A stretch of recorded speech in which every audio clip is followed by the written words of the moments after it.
Morning, ladies and gentlemen, and boy, do we have a treat installed for you. We have one of the top serial entrepreneurs, property investor, coach, wealth manager. The list just keeps going on and on and on. JT Foxx, thank you so much for taking the time to join us. How are you doing? It's pleasure. Usually the bio is takes 40 minutes and then I have 5 minutes to talk. So you went straight to the point. I like that. I like that. You know, it's hard sometimes to actually read one's bio, especially now in Clubhouse. You have to repeat yourself 1,000 times. I was like, I want a new life story now because I'm so tired of saying it. That was one of the things when you speak to 10,000 people, as much as I did. And after a while, what you say works. But then you want to change it up for your own mental sanity and also excitement. But it's like going to a concert and you have the Rolling Stones, let's say, they play their hits and then they play a song nobody's ever heard and everybody sits down, right? It's kind of, and so we get this notion of sometimes you want to keep with what works in business and keep pushing it, because it's hard enough to get a hit. And I'm talking about in business or sing or whatever business you're in, that you just got to keep going and keep maximizing what works. But as entrepreneurs, we always are off to the next thing or the next idea, or we need to change it up. And sometimes that's a big mistake. So that brings us on to a really good point. There's always that pressure to kind of evolve and speak directly to an audience, even though it may not hit straight away, and you've got to maybe refine and tweak it. Is that something you've done along the years? Your career has been amazing throughout. You've been a global phenomenon for so many years now. Do you tailor that message to different crowds slightly differently if it's international versus here in the US? Culturally. We do business in 54 countries. I have clients in 104. So how I talk in Israel is very different than UAE and very different in London and the UK than it is in other places. Because the biggest objection is you don't live here, therefore you don't understand. Well, we all know that we all have the same business problems, the same relationship problems, the self-health problems. Now, there may be differences in religion and cultures, but at the end of the day, we're all the same. And I know because I've spoken in 54 countries. I have clients in 104. And it doesn't matter where it is. There's sometimes cultural differences. If you talk about yourself a lot in Singapore, then you'll be branded as an American, you're bragging. And you have to give phenomenal content. But then if you go to China, for example, they don't care about content. They want to know what kind of watch you have, how big your house is, and you drive. So culturally, it's very, very different. And that's my thing. I mean, I read over 30 newspapers a day, every single day, all over the world. You can pretty much name me every country. I can tell you what's going on there right now, what the economic situation, what the economics numbers, what are some of the big news of the day. So you have to take your knowledge base and most people, their brains are like buckets. They just kind of put some water and the water just pops out and they keep trying to refill it, feeling that they're satisfied rather than saying, okay, how do I plug the holes in this bucket and retain what I have, right? This is going to be a great podcast. There's two things you could take a look at this. I can just be entertained by this podcast and move on to the next one, or re-listen to, what is JT saying? What are you saying? How is he saying it? How is he answering the questions? What did I learn from it? And study it, master it, learn it, dominate it, relearn it, and apply it to your life. But I think most people just listen and entertain and they move on to the next thing. I think that's a really good point that you've touched on. A lot of people, they want instant gratification. They want instant overnight success. And we all know that that's just not a true notion. But I think the world that we live in is very much instant everything, from your Amazon deliveries to kind of the messages that we get through the media. What are some of the things that you can help people with to kind of pull away from that kind of false notion and give them some actual reality to really master their craft? Well, I think by now, I'm like a no BS guy. I tell it how it is, which also could make me polarizing or people not like me. But they don't like me because I'm not telling them what they want to hear. I tell them what they need to hear. Just like my coach said to me. I mean, think about this, right? If we were in the military or we're sports athletes and a player wasn't stepping up, they'd get chewed out by the coach or they'd be pushed as well. But as an entrepreneur, you don't tell me what to do. It's my thing. I'm my own person. I'm my own boss. It's not about your own boss. Your idea sucks. We need to find another idea. You're great, your idea sucks. Or your idea sucks, but you're not doing what it takes, right? Or, stop telling your sad story. No one cares how good your excuses are. Nobody, right? We all have problem. Focus on where you're going, not where you're at. You're holding on to the past. Like these are just these ideas. And I think, and as you know, we're the platform where we met. I mean, there's a lot of people giving bad advice, right? I mean, I was telling this story earlier. There was someone that was homeless on the platform. They came in and they said, I'm homeless. I'm 22, right? And he goes, I'd like to build multiple streams of income. And this woman jumped in and says, well, I'm going to give you my course and you need multiple streams. And I got in and say, excuse me, with all due respect, you don't need multiple streams. You need a job, right? You need a job to make money, learn. You're 22, get back on your feet. Multiple streams of income. Like, is this like notion? Most people talk about multiple streams with no water going through. At the end of the day, you need to focus, you need to learn, you need to obsess about your craft. You need to realize that life is hard, business is hard, no one's going to give you anything, and you have to claw and fight. And even when you have a lot of success like me, I mean, I built 9-figure businesses, right? I have like over 60 companies and brands all over the world. I'm on the biggest stages in the world. I've made millions in crypto and business and properties. In every category imaginable, I've made millions in. And by the way, I still have to prove myself.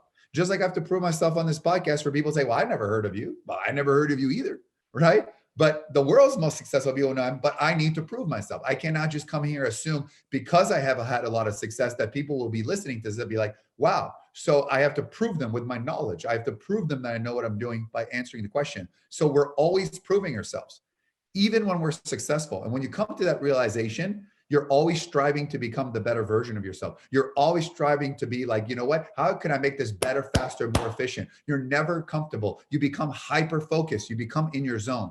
That's what success is all about. Yeah, I love it. That makes so much sense. And, I think a lot of people, especially on new platforms like Clubhouse and other things that will inevitably come along, is to take advice from people that have had proven success, right? Just because someone's a so-called speaker on stage, it doesn't make them qualified to speak to your situation. So going back to kind of more on you and your history and kind of how you became so successful, where to the point that now you've got your private equity funds, you buy businesses on a daily basis. Can we kind of rewind a little bit and take a step back in time to see what pivotal points that you had in your life that kind of led you down this path? Yeah, I mean, I'm from Montreal originally, so my family, we weren't poor, but we weren't rich by any means. My dad was always a hard worker, but I never, I was a guy with a speech impediment. I was a guy who wasn't smart. I was a guy who went to the special classes in school, and my whole life I was told I couldn't make it. That's from teachers to even my own family, right? And I don't think I never heard the word "I'm proud of you" for an extremely long time from people. And so it was always kind of me acting out, and I was the guy who opened his mouth and never backed it up. Like I'd be like, I'm going to do this, and I wouldn't do it, or I say I can do this, and it just in everything I did, I just did not deliver the results. Right? It's kind of the background says there, the results, which is one of my favorite words. Results, because that's how you build a brand. That's how you build an empire, right? If you're good at what you do and you have results, then your business will ultimately, grow. If you take care of your clients will take care of your success in your bank account, right? I make you successful, you make me richer, right? I make you money in business, you make me more money. So it's kind of natural progression of that. But there's a lot of in business, results don't lie, but people who don't have any do. So and to make a long story short, I mean, about when I moved to America about 11 years ago from Canada. With $974, I saw one of those late night property investing, you can get rich. And they said that it doesn't, when I bought the program, it said it doesn't work in Canada. I need to move to America. So I moved to America with $974 and then went down to negative 34,000 for 9 months. Nothing happened.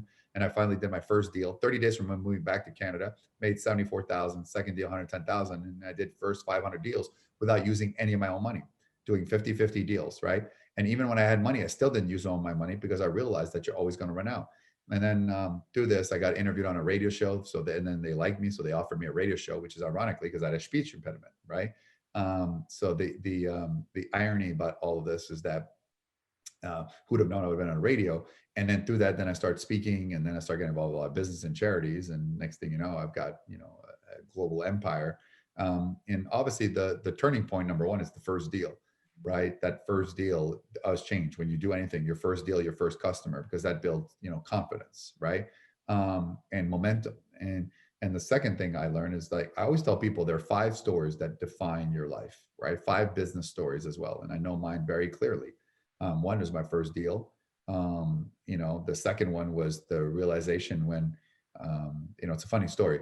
I, you know, I had an old pickup truck, right, all rusted out, and I had a deal with my partner, that my first business partner, that my car broke down, that he would get me one, and so he did, but he couldn't get me in for a couple of weeks. So one of his friends lent me a car, which was a Mercedes SL 500, the hardtop convertible, and he gave me a suit, which, you know, by the time my suit was a 46 like regular, I'm a 42 long, so you can imagine that takes half the suit, and I was all oversized, and I was just so broke, you know, I had no money. It was just handed down to me. And so this guy gives me a $5,000 suit he doesn't wear, an Armani suit, and he lends me his, you know, $150,000 car. And I swear, for the first time sitting in that car was like a feeling. I remember the jolt it gave me. Now, it's not about the money. It's just like you go from an old pickup truck that's all rusted out to sitting in a $150,000 car, which I had never sat at that car at that point. That was the first time in my life I sat in a luxury car, first time. And I rode around, and then I was like, I felt so good, the top down. The only problem is that the the gas was so expensive, right? It was like 9 miles a gallon. So I stopped driving. I just would sit in it. And I remember going to a meeting, and this was like, would be like potential deal number 3. And I go around the corner, I get out in the car, I put the jacket, and I kind of feel like that's the moment I lost my speech impediment, because I walk up to the broker and I said, listen, I'm extremely busy. If we're going to do this deal now, then you know what? It's got, and like, I really, for the first time in my life, I felt confident.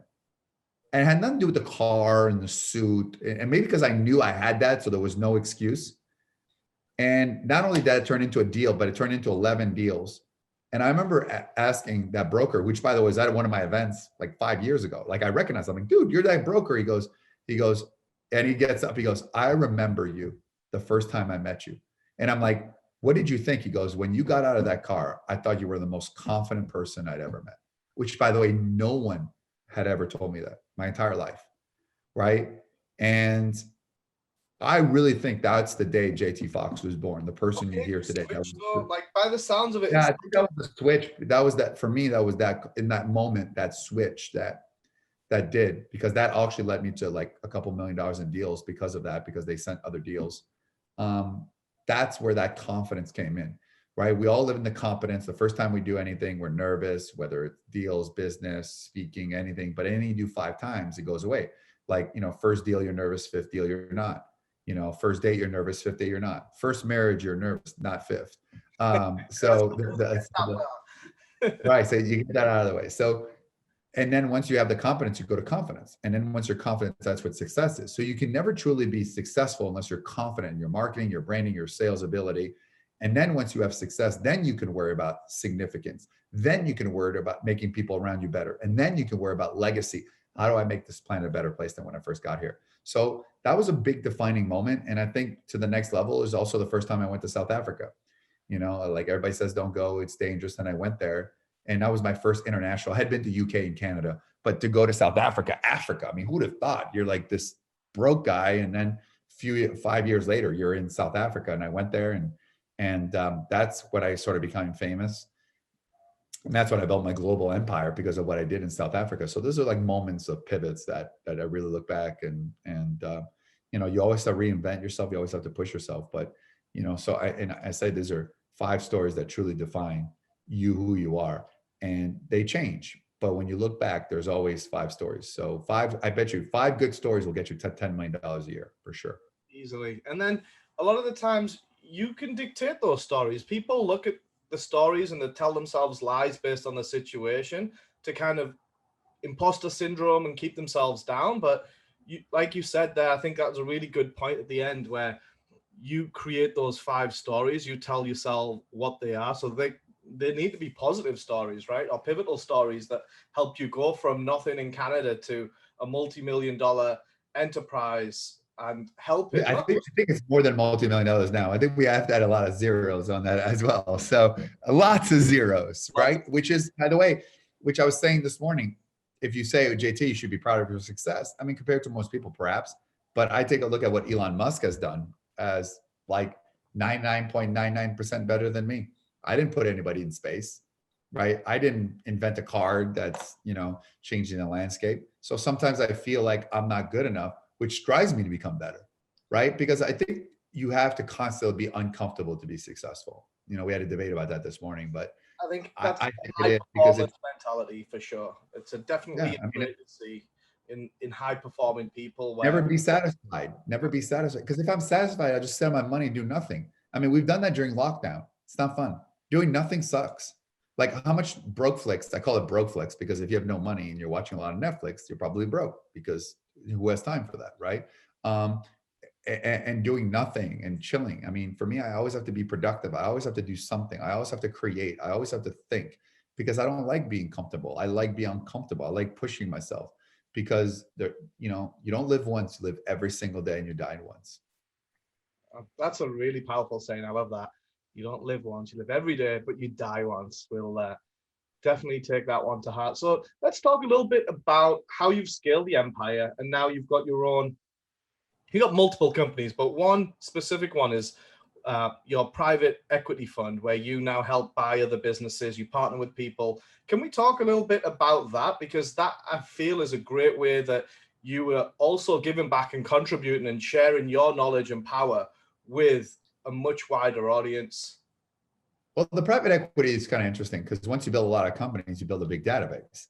So everybody wanted like, JT, I want to make money with you. And I resisted it for a long time, partly because of you know, the, the fiduciary obligation as being the world's #1 wealth and business coach versus everyone's going to invest with me. And I felt there had to be a line, but everybody's like, I want to make money with you because I'm really good at making money. Like I'm also good at keeping money and growing money. Like I'm really good at it. So, and then I'm like, fine, I'll do it. And then, it's kind of like people that I know, people that are close to me. I've got a lot of my own money in it as well. So that's an example. Like $2 million is my own money, just to show. Like a lot of times people start private equity and they've got like 100,000 of their money. So I said I put 2 million of my own money just so people know if I lose the most, right? As opposed to people like a private equity, I lose.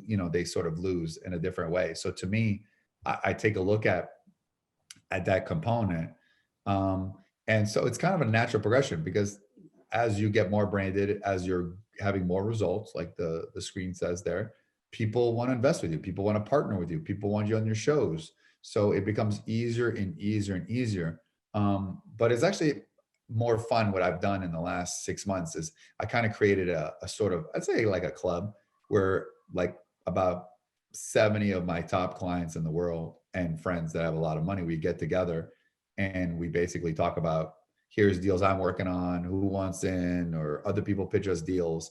And what you realize is that successful people, they're all on the inside of deals. And so people get to invest. Like I get like, I don't know, I just did a deal a few days ago. I did a loan for a short-term loan guaranteed by pretty much everything, the company personal guarantee. And it's like, 23% return for 30 days. I mean, that was brought by somebody else. I mean, like that's easy money. I have someone else brought me a Unheard of deal. returns as well. You're getting 23% in 30 days. It's ridiculous. Yeah, and I have another deal. It's a 6-month deal, and for every 50,000 you put in, you get a 5x return. This is a very established company, hemp deal, right? One of those land deals, hemp deals, and they had done a few times. And the person brought me in, this very good friend, very successful, already went over, so JT went in. So, I put $500,000 in, and I'm about to get 2.5 million next month. I mean, so like, same thing. I got into crypto at 3,200, now I do crypto mining, and I don't know anything about it. Like a lot of the money I make really has nothing to do with the things I did. Now, with things I did make a lot of money, but as you grow, other people have great deals and opportunities. Just like when I have a great deals, I present it. So I think more fun than that, the private equities, this group, we call ourselves the founders, and once in a while we let people in to come in to contribute, but it's fun. It's fun. I invest in a lot of cool things, but I'm very conservative. I'm not, my mindset is not like, I don't like losing anything. So let alone, so I'm kind of very careful. Maybe that's why I'm not a billionaire. I may have an extremely high net worth, but I'm not a billionaire because I'm not willing to go all Soon to be. No, but I know why I'm not a billionaire. I mean, it's very clear. I'm not willing to go all in. And that's part of my past, the way my parents are. I've had a lot of haters growing up. And part of it, imagine I lost it all. People would be like, I knew it. And I know I could build it all over again. Like, I know it. I deeply know it. But there's a mental block of like, you've kept it. And but it's also, as my coach says, I still have 4 coaches that I pay. And that's the importance of coaching. There's density, right? So I think you got to take little control risk and move your density level to the next level. And I think that makes a big right. So when you look for deals, or what type of criteria does it have to fit to be attractive to you?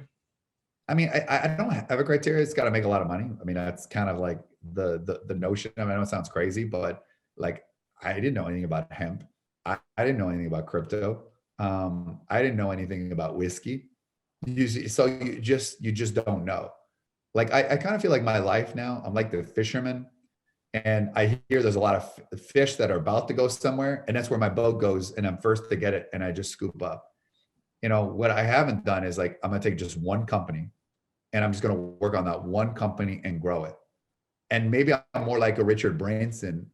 I'd rather have a lot of companies and just kind of be the overall vision rather than be all in one. Because I think I suffer too much from ADD and boredom. Like I get bored very easily. And so as a result, like, you know, and who knows, like if I just focus on one thing, how big I got to grow. So like, what I'm going through is that I constantly go through these overthinking things, right? And these internal struggles as an entrepreneur, which help me to succeed and grow. But it's always being in a place of like, you know, a dark space, you know, in a way, because I mean, if I look at my bank account or look where I live or look, like, I don't need any, like I could just do nothing. It's just not in my DNA. That's the problem. That's Like, not a problem. That's a good thing as well, because you won't switch off then. You won't be complacent. And you're either growing or you're dying, and you definitely continue to grow at a great rate, even through a pandemic. And you haven't let that stop you when a lot of, well, a big stream of your income was speaking on stages, right? So that all went to zero. and it fed a lot of the things. I mean, you speak on stage, you make $1 million in 90 minutes, which I did many times selling products, right? And then you get clients to that, you get potential deals, like, you know what I mean? You know, but I think the problem with that is that I was just one city, next city, next city. And what I did not do is cultivate more relationships, spend more time with people and finding out. So my life became very transactional, very profitably. So this is where we met. Now you're able to sit down and build relationships, which I didn't do before. Like, for example, just to do this podcast, I 99.9% would have said no, because it would have fit in my travel schedule. And then it would have been like, what's it going to do? What's the measured result? What's going to happen? So everything kind of became risk analysis versus time, as opposed to now be like, you know, yeah, I mean, I don't know what's going to happen. Okay. But who knows? So yes opens doors, no's we remain stagnant. And I think people need to say yes to a lot of more things. You need to stop saying how much does it cost, but rather than how much is going to make me. And one of the new theories, if I don't do X, whatever X is, who could I met? What would have happened? Like, you know, same thing with you. Like, if I hadn't done this, what could I have met? Who could we have met? Who could you introduce me to? Who could I have? What kind of relationship we have? And if I say no, none of those questions are on the table. Yeah, I think it boils down to, I think you put it really well, is build deeper relationships rather than just transactional things. Because like you said with your founders circle, is that is a close-knit community of people that really know each other on the next level and like each other as well. So that comes later as you develop deeper and deeper. But the deeper you get, the stronger the bond, and the more laws of attraction, or whatever you want to call it, will come to you, and you'll then get included in those deals or other types of things that may or may not have happened if you'd said no initially. Does that No, make you're sense? absolutely right. You're absolutely right. Fantastic. JT, just to be respectful of your time, um, if people wanted to get hold of you or get into your world, what is the best way for them to do that? I mean, they go to jtfox2x.com, or, you know, during the pandemic, I just basically, I would sell one program for 5,000. I have like 58. I have 7,000 hours content. They can get all that for $50 by going to millionaireflix.com. It's kind of Netflix of wealth. And I also, anybody who says, I don't know, I'm not too sure about JT. Well, I've recorded every single one of my coaching sessions from broke to where I am today. So you can listen to me 11 years ago when I was broke, I had no money, to where my last coaching session yesterday. So I'm the only one in the world to have recorded. So I've documented my success. Now people say, well, why would I learn from JT? Because you realize I have the same problem as you: fear, procrastination, focus, time, wrong information, like you name it. You know, so we all go through the exact same thing. You know, now my coaching is a little bit different, and it's more like small tweaks and adjustments, you know, to different things. Or I know the answer, I'm just looking for confirmation. Like, I know this is a good deal. I know this is a bad deal, but I just want to make sure, because 1% doubt can kill you. So I try to go into every deal, every opportunity, every relationship with 100% certainty. And the way I do that is by bouncing off the ideas of my coaches. You know, and if anybody here wants some free coaching, every day I coach about 5 people for free. I end my day like that as a way of giving back. Because obviously, as one of the highest paid business coaches, most people can't afford me. So a way of giving back, if they go to my Instagram account, there's a link there for free coaching. Every day I've done 5. But funny enough about that, you'll like the irony about that. So I compacted them in 16, right? On Saturday morning, I said, I'm gonna do 16, right? And 8 of the 16 didn't show. Now think about this. Coaching for me, Crazy. For free, highest paid business coach in the world, for free, the opportunity to build a relationship, get coaching, and 8 of the 16 didn't show. And it's so frustrating. Like, for example, while I'm talking to you, I've had 2 deals that are like, you know, potentially fall apart. Somebody else needs to talk to me ASAP. JT, I need to talk. That's all while talking to you. Okay. I could have canceled this, but that's not your problem, right? That's my problem. I gave my word that I would do this. And yeah, things happen, but I don't like when it's done to me. Okay. And whatever's, unless it was like life threatening or something like that, right? It can wait 30 minutes. And I think that's the integrity. That's why for me, the most important quality of everything is loyalty, and always do what you say you're going to do. I have never not done what I say I would do. And if I don't, I'll be straight up why. I'm not going to do it. I said yes, but here's why. Because I don't BS. And I think that's why the world's most successful people partner with me. It's why the world's biggest celebrities come to my events as well. I had a big name celebrity just send me a message of like, hey, I got X amount of money. What should I do with it? And I told him what to do. Everyone's been telling me to do anything. I'm like, don't do that. It doesn't make sense.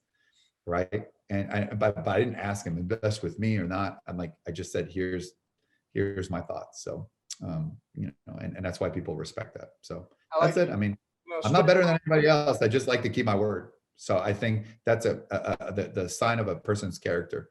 Loyalty is not black or white. You're either loyal or you're not. And you should never be loyal to the opportunity, because what goes up always comes down. Fantastic. JT, thank you so much for sharing. We'll put the links below so everyone can reach out to you directly and make it easy for them. Thank you so much for your time and adding so much value. We appreciate you. And we look forward to keeping in touch and building our relationship.